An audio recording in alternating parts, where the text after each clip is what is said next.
Our urban farm is empty now. Sold off the birds because I could no longer balance the two, being here and then being the other side. So I decided to sell off these birds, but at a premium price, And interestingly, the person who bought from me some of the birds, because one of it was sitting on the eggs. I don't know if you're able to see her. She's over there. She's sitting on the eggs. The person who bought from me is a neighbor. That's when a thought occurred to me. Why can't I just rent out this poultry structure? This farmer, since she's my neighbor and she was actually struggling to find where to keep these birds. So I rented out this house and it will be generating me some little income. And of course the structure will be underused instead of it going to waste. So by me closing up this farm or renting out my poultry structure doesn't mean that I actually failed. This brings me to today's conversation. Have you guys noticed that most local poultry farmers, once they fail at this venture, guess what they blame? They throw the blame at the birds. They be there, the birds grow slowly, they're not profitable, they eat too much, they end up being frustrated, and they keep saying this venture is not profitable. So today's video has been inspired by this particular video of a young man who is trying to explain to us why he failed at local poultry farming. He says that local birds actually failed him because they grow too slowly, they eat too much, and at the end of it all, they are not profitable. But after carefully watching this video and combining it together with, my experience with local poultry farming, I do not think it's the local birds that failed him. Rather, I believe his business model failed him. And this is one of the biggest mistakes that cost farmers, especially the beginners, millions and millions of money. One of the biggest lies we grew up believing about local chickens is the fact that they can survive on their own. You don't have to mind about their feeding. You don't mind about their watering. Do they have water? Do they have feeds? Have I vaccinated them? Are they sick? Where are they sleeping? In fact, most of the times, those birds used to sleep in the trees, After sleeping in the trees, they wake up one morning, go running after worms. So we simply never cared about those chickens. And it's natural for most of us, until now, for most of us to believe that once you are raising local chickens, they are low maintenance. They don't require so much. But here is the problem. If there's a difference between you having 5 village chickens behind your house and running a business with 300 or 500 birds, once money is involved, the rules change. Because just like another business, you have invested in money. For you to book 200 local chickens or 300 local chickens, each chick is at, let's say, 3,000. Right now, the current price, most of the local poultry farmers, a day-old chick is at 3,000. That means that if you are booking 300, just booking the chicks, that's around 900,000 Ghana shillings. So you can't start treating this investment as a hobby. The rules have to change. Now you have to learn about the proper feeding. You have to learn about the proper housing, vaccination, and how record keeping. So if you don't do these things, you are not running a business. You are simply gambling. So in this guy's video, he explains that they started with 300 birds. And, he kept praising them. And at some point, the birds were doing so well. And the business seemed or looked promising. And I think at this point, he got over himself. He got ahead of himself and brought in another batch. Now, let's pause there for a second. If you are a local poultry farmer, you exactly know where the problem started from. Like I mentioned earlier, local chicken farming has a different model. And the model he's using here failed him. We all know the advantage local chicken has over other breeds is the fact that you don't have to be going back to suppliers to buy their old chicks. Because once your birds start production, you can now hatch your own eggs and have your own chicks that can help you expand your farm. So this guy brought in another batch. Even before he sold off, or even before this first batch started production, he hadn't even sold off the birds So literally, he brought in the chicks, and this, like from his own words, he ran out of money. He ran out of cash flow. Cash flow became tight. And very soon he ran out of feed to maintain these birds. At this point, you hear so many blame local chicken.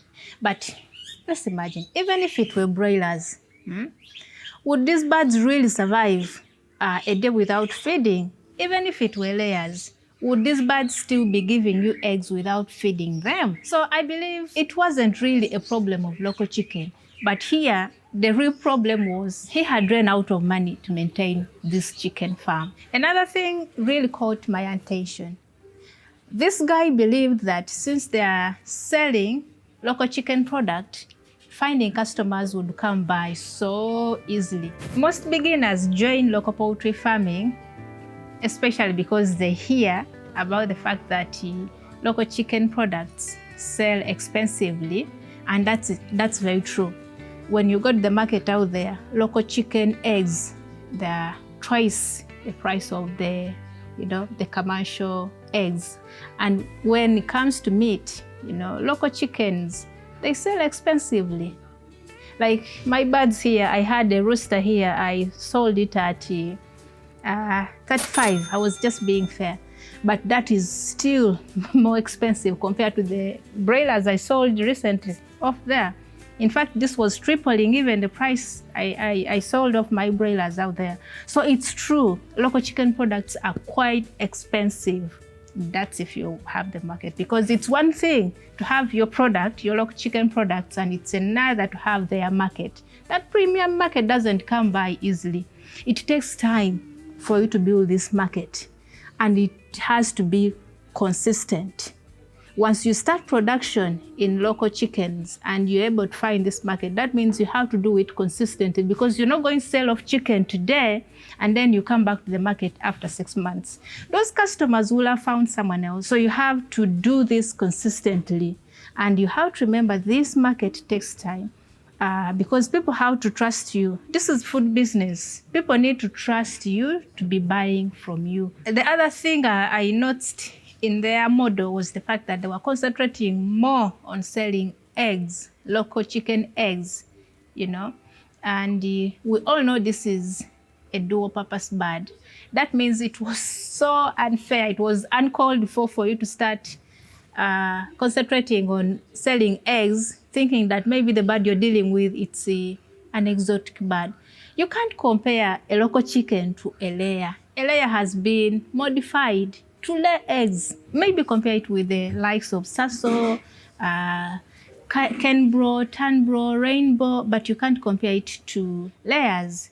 And even if it's a dual purpose bird, you can't concentrate on selling eggs because we all know these birds, the consumers eat them mostly for meat.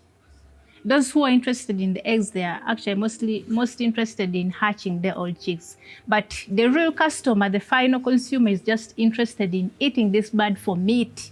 After listening to his video carefully, I came to a conclusion. Most of the farmers don't fail because they chose local chicken, but they fail because of, around 4 things. And the first one is they underestimate the capital needed. And I think most of us, we are guilty of that. We do not do proper planning. We don't capture each and every item that might need money. However much you have budgeted, you need to have some cash stashed out there just for emergencies that might, come in. You need to have some cash aside to cater for eventualities. Then the second thing I realized is the fact that local poultry farmers think, since these are local birds, they do not require quality management. Remember, you have now gone to a commercial scale. That means everything you must do has to be quality, especially in terms of management. Vaccinate the birds, feed them on proper feeds, provide them with proper housing. Even when you choose to put them on half free range system, do that, but do it under proper management.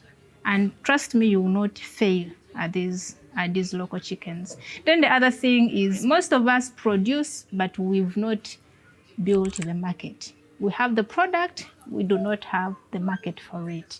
So as you, actually, we are advised, even before you start production, even before you book your first chick, you must know where you are going to sell your product. It's very important, but most of us, we actually know about this when we have failed to find market for our products. And that's very, very, very dangerous for our investment. Then the fourth thing is confusing survival with making a profit.